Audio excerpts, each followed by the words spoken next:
হাসিনার বিচারের দাবিতে এবং আজকে প্রায় ৮ মাস অতিবাহিত হয়ে গেছে। আমরা জুলাই, শাপলা এবং পিলখানা গণহত্যার বিচারের দাবিতে এবং গণহত্যাকারী আওয়ামী লীগকে নিষিদ্ধের দাবিতে আমরা গত ১ মাস ধরে বাংলাদেশের সকল বিভাগীয় শহর এবং গুরুত্বপূর্ণ জেলাগুলোতে জনসংযোগ করেছি এবং আমরা বাংলাদেশের সকল রাজনৈতিক দলের কাছে গিয়েছি। বাংলাদেশের সকল আপামর জনসাধারণের কাছ থেকে আমরা তাদের অভিমত নিয়েছি। সুতরাং জুলাই, পিলখানা এবং শাপলা গণহত্যার বিচারের দাবিতে আগামী ২৫ তারিখের যেই শহীদি সমাবেশ, সেই শহীদি সমাবেশে আমাদের সার্বিক প্রস্তুতি, মানুষের পক্ষ থেকে তাদের দাবি দেওয়া এবং রাজনৈতিক দলগুলো আওয়ামী লীগ নিষিদ্ধের ব্যাপারে কী অভিমত ব্যক্ত করেছেন সে সকল সার্বিক বিষয়ে আজকের প্রোগ্রামে বক্তব্য রাখার জন্য অনুরোধ করছি ইনকিলাব মঞ্চের মুখপাত্র শরীফ উসমান হাদিকে। আসসালামু আলাইকুম প্রিয় সাংবাদিক ভাই ও বোনেরা, আজকের দিনে এই সংবাদ সম্মেলন করা আমাদের জন্য অত্যন্ত লজ্জার। যেই সরকার জুলাইয়ের রক্তের উপর দাঁড়িয়ে সরকার হয়েছে, তারা কতক্ষণ রাজনৈতিক দলের দায়, সংস্কারের নামে তারা ঘন্টার পরে ঘন্টা মিটিং, এগুলো সব রাষ্ট্রের জন্য জরুরি, কিন্তু গণহত্যার বিচারের মতো জরুরি এই বাংলাদেশে আর কি ছিল?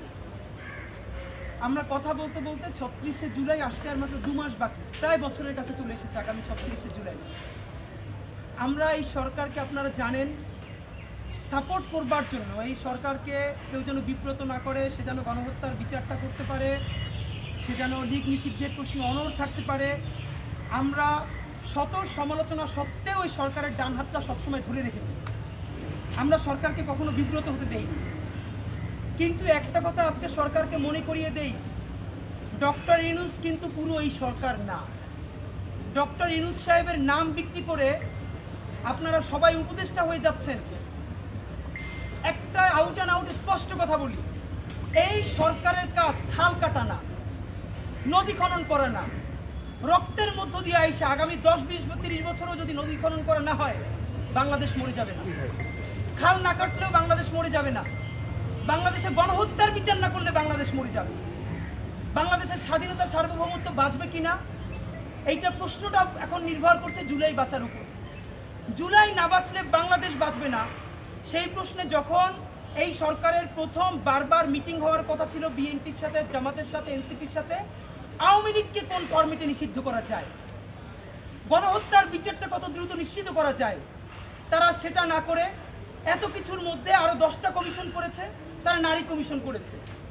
সম্পূরক প্রশ্ন আসবে তাই আগে বলে দিয়েছি, এই যে একটা নারী কমিশন করেছেন, এই নারী কমিশনের কোন নারী জুলাইয়ের আন্দোলনে সম্পৃক্ত ছিলেন? এই নারী কমিশনের কোন নারী গত 15 বছরে ফ্যাসিবাদ সংগ্রামে সামনের সারিতে ছিলেন? আমরা নারী কমিশন হলেও তো সেই আমাদের মেয়েগুলো যারা জান দিয়েছে রাস্তায়, সেখানে একটা মেয়েকে তো আমরা দেখতে পাই না। কতক্ষণ নারী কমিশনের, এর মানে কি নারী সংস্কার লাগবে না? জুলাই যদি বেঁচে যায়, বাংলাদেশের স্বাধীনতার সার্বভৌমত্ব যদি বাঁচে, তাহলে আমাদের সকল সংস্কারগুলো ধীরে ধীরে হয়েই যাবে ইনশাআল্লাহ। আপনারা কিসের সংস্কার নিয়ে আসতেছেন? আপনারা আগে কথা ছিল সংস্কার নাকি নির্বাচন, এখন কথা চলে এসেছে জাতীয় নির্বাচন নাকি স্থানীয় নির্বাচন। এইসব হাবিজাবি বললে হবে না। সংস্কারও বুঝি না, নির্বাচনও বুঝি না, একমাত্র প্রথম এবং শেষ কথা বিচার এবং বিচার। এই সরকারের প্রথম এবং শেষ কাজ তাকে বিচার করতে হবে। আপনাদেরকে স্পষ্ট জানাতে চাই, আজকে বিচার চাওয়া কেন আমাদের জন্য লজ্জা। এই সরকার তো এসেছে এই বিচার করবে, এই জন্য আমরা কেন বিএনপিকে বারবার অনুরোধ করেছি, প্লিজ আপনারা একটু নির্বাচনটা পরে চান। কেন আমরা জামাতকে বলেছি আপনারা এই সরকারকে সহায়তা করেন, আপনারা নির্বাচন চাইেন না, কারণ আমরা মনে করেছি যদি এই গণহত্যার বিচার এই নির্দলীয় সরকারের অধীনে যে জুলাইয়ের ম্যান্ডেট নিয়ে এসেছে সে যদি করে যেতে না পারে, আর কোনো রাজনৈতিক দল এসে জুলাইয়ের বিচার করতে পারবে না দিল্লির চাপের কারণে। কারণ আপনারা জানেন এটা বাংলাদেশের অত্যন্ত কঠিন অবস্থা, যে কোনো দলই তারা ক্ষমতায় থাকতে চাইলে দিল্লির সাথে কোনো না কোনো অবস্থায় তাকে আপোষ করতে হবে। সুতরাং আমরা বিএনপিকেও বলেছি প্লিজ নির্বাচন নিয়ে আপনারা আরেকটু পরে কথা বলেন। জামাতকেও বলেছি, এর মানে কি এইটা যে আপনারা যা ইচ্ছা তাই উপদেষ্টা নিয়োগ দিয়ে সংস্কার কথা বলে খাল কেটে নদী খনন করে আপনারা জুলাইয়ের বিচার ভুলে যাবেন? আপনাদেরকে জানাই আজকে এই সংবাদ সম্মেলনে আমার ডান পাশে আছেন এই জুলাই আন্দোলনের শহীদ আব্দুল্লাহ বিন জাহিদের মা, যার 2টা সন্তানের প্রথম সন্তান খুনি আওয়ামী লীগের গুলিতে নিহত হয়েছেন এবং পরের সন্তানটা এখন ক্যান্সারে আক্রান্ত। তার ছেলেকে হসপিটালে রেখে তিনি এই জুলাই গণহত্যার বিচার চাওয়ার জন্য এইমাত্র দৌড়ে আমাদের কাছে এসেছেন। কেন? একটা ছেলে শহীদ হয়ে গেছে, আরেকটা ছেলে ক্যান্সারে আক্রান্ত, তাকে হসপিটালে রেখে মাকে কেন জুলাই বিচারের জন্য এখানে আসতে হবে? এই সরকারের কাজ কি? আমরা 8টা মাস, আপনারা জানেন আমাদেরকে দেখতেছেন, আমাদের ব্যক্তিগত জীবন নাই, আমাদের সংসার নাই, আমাদের পড়াশোনা নাই। মানুষ আমাদেরকে দেখলে এখন মানে আমাদের চেহারার দিকে অনেকে তাকানো যায় না। আমরা ক্ষমতার কাছে যাই নাই কি মানে কিসের জন্য? আমরা মনে করেছি আমরাও যদি জুলাইয়ের প্রশ্নে জুলাইয়ের বিচার না করে চলে যাই, এই গণহত্যাকারী দল বাংলাদেশে অচিরেই আর একটা গণহত্যা চালাবে। তার প্রমাণ আপনাদেরকে বলি, দেখেন যাদের এখন সবার জেলে থাকার কথা, যাদের ট্রায়াল শুরু হয়ে যাওয়ার কথা, তারা প্রথম মিছিল শুরু করলো 10 জন 20 জন। আজকে তারা বড় বড় মিছিল দেয়, তারা ধানমন্ডিতে মিছিল দেয়, পিলখানায় মিছিল দেয়, তারা সেদিনকে মিছিল দিয়েছে আপনার উত্তরায়, তারপরে মিছিল দিয়েছে রামপুরায়, এখন খুলনায় তারা বড় মিছিল দিয়েছে। আপনাদেরকে স্পষ্ট জানাতে চাই, আমরা এতদূর বোকা না যে সরকারের একটা অংশ এবং বাংলাদেশ রাষ্ট্রের এজেন্সির একটা অংশ তাদেরকে সহযোগিতা না করলে জীবনেও তারা এখন এই মিছিল করার স্পর্ধা দেখাবে না। নাম্বার 2, আপনারা কি খেয়াল করে দেখেছেন তাদের মিছিল করার প্যাটার্নটা কি? তারা মিছিলে লিখছে ঢাকা 18 আসনের আওয়ামী লীগ বা জনতা। এর মানে তারা শুধু আওয়ামী লীগ লিখছে না, লিখছে ঢাকা 7, ঢাকা 18। এর মানে আগামী যে নির্বাচন হবে সেই নির্বাচনে একটা গুড আওয়ামী লীগ নামে আওয়ামী লীগ অংশগ্রহণ করবে, সেই জন্য তারা আসন ভিত্তিক মিছিল শুরু করেছে। ভাইরা আমার, বিএনপি চাঁদাবাজি করে এই অভিযোগে আমরা 100টা গালি প্রতিদিন দেই, কিন্তু সরকারকে বলতে চাই, বিএনপিকে যে বলেন, বিএনপি নিজেও তো এই জুলাই গণহত্যার কতগুলো মামলা করেছে, দলগতভাবেও মামলা করেছে, সেই মামলার বিচার আপনারা করেন না কেন? বিএনপিকে আমরা গিয়ে যখন বলি, বিএনপি তো বলে যে আমরা তো বলছি আমরা মামলা পর্যন্ত করেছি, সেই মামলার ট্রায়াল কেন সরকার শুরু করে না? দেখেন, একটা ট্রাইব্যুনাল, যেই ট্রাইব্যুনাল অনেক আগে গঠিত হয়েছে, সেই দ্রুত বিচার ট্রাইব্যুনাল দিয়ে গণহত্যা, যেখানে প্রায় 2000 শহীদ, হাজার হাজার অন্ধ আহত, তাদের বিচার শুরু হয়েছে। এইখানের পুলিশরা এত ইনক্যাপাবল, প্রসিকিউটররা আমাদেরকে বলেছে আসামি পুলিশদেরকে নিয়ে ধরতে গেলে পুলিশ দৌড়িয়ে পারে না, প্রসিকিউটররা গিয়ে দৌড়িয়ে আসামি ধরা লাগে। কারণ এটা প্রসিকিউটরের কাজ। আপনি কেন দ্রুত বিচার ট্রাইব্যুনালে আরো 10টা ট্রাইব্যুনাল করেন নাই? আচ্ছা 10টা পারেন নাই, 5টা ট্রাইব্যুনাল পারেন নাই, এই ট্রাইব্যুনালের মধ্যে আপনি আরো কেন একাধিক বেঞ্চ করেন নাই? মানে এইটা আপনার বিএনপি নিষেধ করছে? বিএনপি না হয় এই সংস্কার মানে না, সেই সংস্কার মানে না, বিএনপি বলেছে, জামাত বলেছে যে এই ট্রাইব্যুনালের মধ্যে আরো বেঞ্চ বাড়ানো যাবে না, আরো 10টা ট্রাইব্যুনাল করা যাবে না। জুলাই গণহত্যা আপনাদেরকে আমরা শুধু একটু বলি, আমরা এই গণহত্যার বিচার চেয়ে গত 16 দিন ধরে বাংলাদেশের প্রতিটি বিভাগে এবং বৃহত্তর জেলায় আমাদের পোস্টার নিয়ে, লিফলেট নিয়ে আমরা জনসংযোগে গেছি। আমরা প্রতিটা বিভাগে গিয়ে 1জন 2জন শহীদের কবর জিয়ারত করেছি। ভাইরা আমার, এইসব শহীদদের পরিবারদের চোখের দিকে তাকানো যায় না। আপনি আপনারা ক্ষমা করতে পারবেন না এই পরিবারের মায়ের সাথে কথা বলে। শহীদ আবু সাঈদের কবর জিয়ারত করতে গেছি, তার মা আমাদের মাথায় হাত রেখে কেঁদে ফেলেছে, কোনো কথা বের হচ্ছে না। শহীদ ওয়াসিমের বাবা বলছে আমি আর কোনো কথাই বলবো না, এখনো যদি বিচার চাওয়াই লাগে তাহলে আর কোনো কথাই বলবো না। আমরা রাজশাহীতে যে শহীদের কবরে গেছি, কি অবহেলা দেখেন। কবরস্থানে, সরকারি কবরস্থানে জুলাই শহীদ আঞ্জুমের একটা নেম প্লেট পর্যন্ত, সাকিব আঞ্জুমের একটা নেম প্লেট পর্যন্ত সরকার দেয় নাই যে এখানে একটা শহীদ, জুলাই শহীদ তার কবর আছে। এই অবহেলা কেন? আপনার কাজ ছিল এই শহীদদের পূর্ণাঙ্গ তালিকা করা, আহতদের চিকিৎসা করা, আপনার কাজ ছিল প্রত্যেকের বিচার করা। সব থেকে ভয়ানক কথা বলি, এই আওয়ামী লীগ নিষিদ্ধ হবে কি হবে না, এই প্রশ্নে আসিফ নজরুল স্যার 2-1 দিন আগে অথবা আজকে মানব জমিনে সম্ভবত একটা কলাম লিখেছেন। আমি তার কলাম পড়ে যেটুকুন বুঝেছি যে আমরা নিজেরাও তো বলেছি যে এক্সিকিউটিভ অর্ডারে আওয়ামী লীগকে নিষিদ্ধ করা যাবে না। এই আওয়ামী লীগ জামাতকে এক্সিকিউটিভ অর্ডারে করেছে, এটা আমরা মানি না। হয়তো আপনি যাকে নিষিদ্ধ চান কিনা, আপনি জনগণের ভোট নেন, আপনি গণভোট করেন। আপনি গণভোট যদি না করেন, এখন যেটা বুঝছি তারা আদালতের আশ্রয় নিতে চায়, ভেরি গুড, আমরাও চাই আদালত মীমাংসা দিক, গণহত্যাকারী দল হিসেবে আওয়ামী লীগের বিচার হোক। তাতে যদি নিষিদ্ধ হয় হয়ে যাবে, নিষিদ্ধ না হলে না হবে, কিন্তু দলগতভাবে আওয়ামী লীগের বিচার শুরু হচ্ছে না কেন? আসিফ নজরুল সাহেবের কলাম পড়ে বুঝলাম তিনি জনগণকে বলছেন যে কোনোভাবে তারা যেন আদালতে মামলা করে। আমরা আপনাকে বলতে চাই, জনগণ এখনো গিয়ে আদালতে মামলা করবে, আপনারা করেন কোন ছাতা ওখানে বসে? রাষ্ট্র নিজেবাদী হয়ে মামলা করে না কেন? যেই রাষ্ট্র আমাদের ইন্টারে পড়া ফাইয়াস, ওর এখন পর্যন্ত ওর মামলা তুলে নেওয়া যাচ্ছে না। ওর প্রতিবেদন নিয়ে ও আইন উপদেষ্টা বলছেন এটা স্বরাষ্ট্র উপদেষ্টা না করলে তারা কিছু করতে পারবেন না। এত আইন বোঝেন, তাহলে এই আইন দিয়ে এখন পর্যন্ত আওয়ামী লীগের বিরুদ্ধে রাষ্ট্র নিজেবাদী হয়ে মামলা করে না কেন? ভুমবান বুঝে লাভ নাই। একটা কথা বলি, সংস্কারের নাম দিয়া বিএনপি কে কর্নার করা যাবে না, জামাত ইসলামীকে কর্নার করা যাবে না, ছাত্রদল ছাত্র শিবিরকে কর্নার করা যাবে না। এই আওয়ামী লীগ নিজেরা বট হয়ে নাম দেয় এনসিপি, গালিগালাজ করে বিএনপি, নাম দেয় পেজের বিএনপি, গালিগালাজ করে জামাতরে, নাম দেয় পেজের জামাত, গালিগালাজ করে এনসিপির। এর মানে বিএনপির মধ্যে, জামাত ইসলামের মধ্যে, এনসিপির মধ্যে, বাংলাদেশের প্রত্যেকটা দেশপ্রেমিক রাজনৈতিক শক্তিগুলোর মধ্যে একটা অনৈক্য তৈরি করাই হলো এখন তাদের প্রধান উদ্দেশ্য।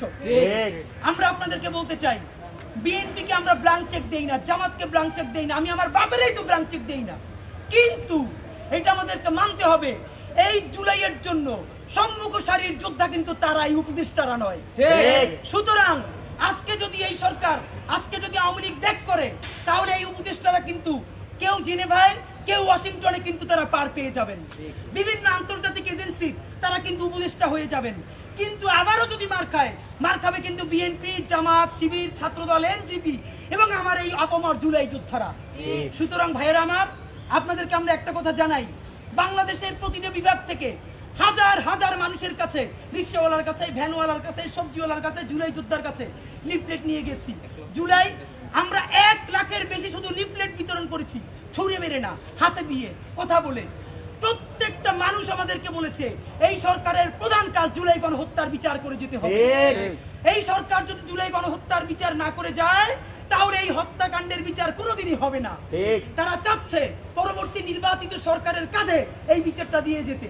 এইটাই যদি তোমরা চাও, তাহলে তোমরা এতদিন উপদেষ্টা হয়ে বসে আছো কেন? তোমরা ভিআইপি প্রোটোকল নিচ্ছ কেন? নাম্বার 2, আপনাদের কাছে আরেকটা জানাতে চাই, আপনারা জানেন যে আমরা জনগণের প্রতীক দিয়ে গেছি, রাজনৈতিক দল বিএনপি, জামাত ইসলামী, এনসিপি, খেলাফত মজলিস, ইসলামী আন্দোলন থেকে শুরু করে এই বাংলাদেশের জুলাইয়ের অংশীদার প্রত্যেকটা রাজনৈতিক দলের কাছে আমরা 2 দিনে গেছি। প্রত্যেকটা রাজনৈতিক দল আমাদেরকে বলেছে নির্বাচনের প্রয়োজনে রাজনৈতিক দল হিসেবে আমাদেরকে বিভিন্ন কথা বলতে হয়, এগুলো আমরা বলি, কিন্তু এই বিচারের দাবিতে, লীগ নিষিদ্ধের দাবিতে আমরা কেউ কম্প্রোমাইজ করতে চাই না। এই সরকার তাহলে বিচার করছে না কেন? সুতরাং অতি দ্রুত সরকারকে অবস্থান গ্রহণ করতে হবে।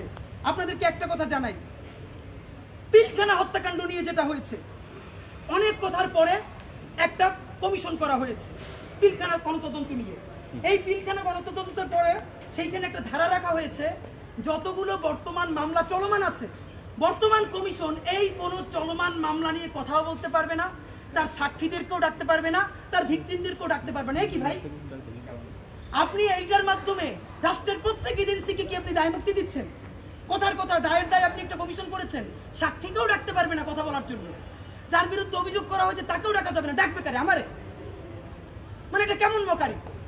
জানা গেছে তাপসের গাড়িতে পর্যন্ত একজন সেনাবাহিনীর অফিসার পিলখানা, তার স্ত্রী আমাদের সাথে কথা বলেছে, তাপসের গাড়িতে তাকে উঠিয়ে গুম করা হয়েছে। এইটার সাথে সেনাবাহিনীর তৎকালীন একটা অংশ জড়িত ছিল। তাহলে তাদেরকে দায় মুক্তি দেওয়া কি আমাদের এই সরকারের দায়িত্ব? পারলে বিচার করেন, না পারলে সংবাদ সম্মেলন করে বলেন অমুক অমুকে বিচারে বাধা দেয়, দেশ ছেড়ে চলে যায়, আল্লাহ হাফেজ। কিন্তু করতেটা চান কি, এই যে আমাদেরকে ক্লিয়ার করেন। নাম্বার 2, শাপলা নিয়ে সব থেকে ভয়ানক কথাবার্তা। আমাদের প্রচুর মানুষ কথা বলার কারণে অন্তত পিলখানা নিয়ে একটা নামকাওয়াস্তে কমিশন হলেও হয়েছে। ভাই, পিলখানায় শহীদ হয়েছে দেশপ্রেমিক সেনাবাহিনী, তবুও তারা কিন্তু এলিট, আরবান। এই আরবান এবং এলিট ধনী লোক বলেই কি তাদেরকে বুঝ দেওয়ার জন্য একটা কমিশন হলো।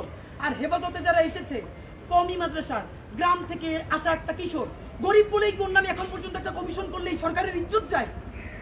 এই সরকারের শাপলা নিয়ে কথা বলতে যদি ইজ্জত যায়, তাহলে শাপলার লোকদের ত্যাগের বিনিময়ে যে জুলাই হয়েছে, সেই জুলাইয়ের সরকার হইতে তার ইজ্জত যায় না? যাত্রাবাড়িতে 80 জনের অধিক মাদ্রাসার ছেলে শহীদ হয়েছে, হাজার হাজার মাদ্রাসা ছেলে পঙ্গু হয়ে আছে। তাদেরকে কথা বলতে, তাদের রক্তে আপনার সরকার হইতে ইজ্জত যায় না? অতি দ্রুত শাপলা গণহত্যা নিয়ে তদন্ত কমিশন করতে হবে। আপনাদেরকে আমরা জানাই, ভয়াবহ একটা অবস্থা চলছে। ফৌজদারি দণ্ডবিধির 132 নম্বর ধারা, এই ধারায় লেখা আছে আপনি যদি কোনো মামলা করতে চান, সরকারি কোনো কর্মকর্তা এবং পুলিশ তাদেরকে যদি আপনি আসামি করতে চান, তাহলে স্বরাষ্ট্র মন্ত্রণালয়ের পারমিশন লাগবে। ভয়াবহ অবস্থা হলো, যেই পুলিশের উপরে কেউ আক্রমণ করে নাই জুলাই আন্দোলনে, অতর্কিতভাবে মাথায় গুলি করে, বুকে গুলি করে হত্যা করেছে, এবং তাকে কেউ একটা লাঠি দিয়েও আক্রমণ করে নাই। তার ছবি আছে, ভিডিও আছে, শহীদ পরিবার মামলা করতে গেছে। পুলিশ তাকে বলছে থানা দিয়ে যে আপনি যদি পুলিশের নামে মামলা করতে চান তাহলে এটা স্বরাষ্ট্র মন্ত্রণালয়ে পাঠানো লাগবে, পাশ হয়ে আসতে আসতে আগে আসলেও 3 মাস। এর চেয়ে আপনি কাজ করেন, এখানে আওয়ামী লীগের কারণে নামে মামলা করে দিয়ে যান। এ কি ভাই? মানে যেই পুলিশ গণহত্যা সরাসরি জড়িত, যাকে আক্রমণ করে না, সে নিজে গুলি করে হত্যা করে ফেলেছে, তার বিরুদ্ধে এমনিতে মানুষের হয়তো ছেলে মারা গেছে বা মেয়ে মারা গেছে, বিপর্যস্ত হয়ে গেছে, এখন সে আবার স্বরাষ্ট্র মন্ত্রণালয়ে যে ঘুরবে বিচার করার জন্য, তাহলে এই রাষ্ট্রের কাজ কি? অতীত এরপরে কয়দিন আগে আরেকটা প্রজ্ঞাপন জারি করা হয়েছে, সরকারের অনুমতি না নিয়ে এই জুলাই এদের কারো মামলা করা যাবে না অথবা অ্যারেস্ট করা যাবে না। ভাই, মিথ্যা মামলা তো হচ্ছে। মিথ্যা মামলা যাতে না হয় আপনি একটা ভিন্ন কমিশন করে দেন, দ্রুত প্রত্যেক জেলায় বা বিভাগে করে দেন, তারা যেন চেক করে দেয় যে মিথ্যা মামলা নাই। কিন্তু আপনি যদি এখনই সেটা করেন তাহলে বিচারটা হবে কার? এইসব বন্ধ করতে হবে। আপনাদেরকে জানাই, আগামী 25শে এপ্রিল শাহবাগে বিকেল 3টায় জুলাই পিলখানা এবং শাপলা গণহত্যার বিচার এবং গণহত্যাকারী আওয়ামী লীগ নিষিদ্ধের দাবিতে ইনকিলাব মঞ্চ যে শহীদী সমাবেশ ডেকেছে, আমরা এখন পর্যন্ত লক্ষ লক্ষ মানুষের কাছে ফিজিক্যালি গেছি, তাদের মতামত নিয়েছি। শতাধিক শহীদ পরিবার ইনশাল্লাহ সেই দিন স্টেজে উপস্থিত থাকবেন। আমরা ইনকিলাব মঞ্চ ঘোষণা করেছি, আমাদের কেউ সেদিন আমরা স্টেজে থাকবো না। যত আমন্ত্রিত অতিথি আসবেন তারাও কেউ স্টেজে উঠবেন না, শুধু কথা বলে নেমে যাবেন। সেই দিন স্টেজ থাকবে শুধু জুলাই পিলখানা এবং শাপলা গণহত্যার শহীদ পরিবারেরা।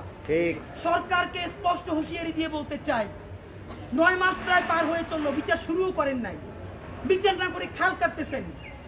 এই প্রোগ্রাম ইনকিলাব মঞ্চের প্রোগ্রাম নয় যে বলবেন 5 দিন আগে ঘোষণা করেছি, 1.5 মাস আগে ঘোষণা করেছি, লিফলেট দিয়েছি, পোস্টার দিয়েছি, এমন কিছু নাই, করি নাই। আগামীকালকে সারা ঢাকা ট্রাক নিয়ে মাইকিং করব। আপনাদেরকে স্পষ্ট জানাতে চাই, শুক্রবার শাহবাগের সমাবেশে কি হবে এইটার সিদ্ধান্ত নেবে শুধু শহীদ পরিবারেরা। ইনকিলাব মঞ্চ সিদ্ধান্ত নেবে না, জনতাও সিদ্ধান্ত নেবে না। যদি শহীদ পরিবার বলে এই বিচার করার জন্য এখন আমরা সংসদ অভিমুখে রওনা করব, আমরা তাদের সাথে যাব। যদি শহীদ পরিবার বলে এই বিচার চাওয়ার জন্য আমরা এখন যমুনায় ডক্টর ইউনূস সাহেবের কাছে যাব, আমরা জীবন দিয়ে হলেও যাব। এই শহীদ পরিবার যদি বলে এই বিচার না হওয়া পর্যন্ত শাহবাগে শুয়ে থাকবো, লড়বো না, আমরা জীবন চলে গেল তাদের সাথে শাহবাগে। ভাই, এই প্রোগ্রাম ইনকিলাব মঞ্চের নয়, এই প্রোগ্রাম প্রায় 2000 শহীদের পরিবারের প্রোগ্রাম। এই প্রোগ্রাম হাজার হাজার অন্ধ বন্ধুর প্রোগ্রাম। এই প্রোগ্রাম পিলখানায় যাদের লাশ জ্বালিয়ে দেওয়া হয়েছে তাদের শহীদদের প্রোগ্রাম। এই প্রোগ্রাম শাপলা গণহত্যায় যাকে হত্যা করে তার লাশ গুম করে দেওয়া হয়েছে তার বাবা মায়ের প্রোগ্রাম। সুতরাং জুলাই পিলখানা শাপলার রক্তের মধ্যে দাঁড়াইয়া আমরা চূড়ান্ত ভাবে সমাবেশে ঘোষণা করতে চাই। এই জন্যই আজকে সংবাদ সম্মেলনে বলতে চাই, সরকার বাহাদুর, ওই দিন যদি এসে বলেন যে আপনারা আমাদেরকে আগে জানান নাই কেন, ভালো করে জানাইলাম।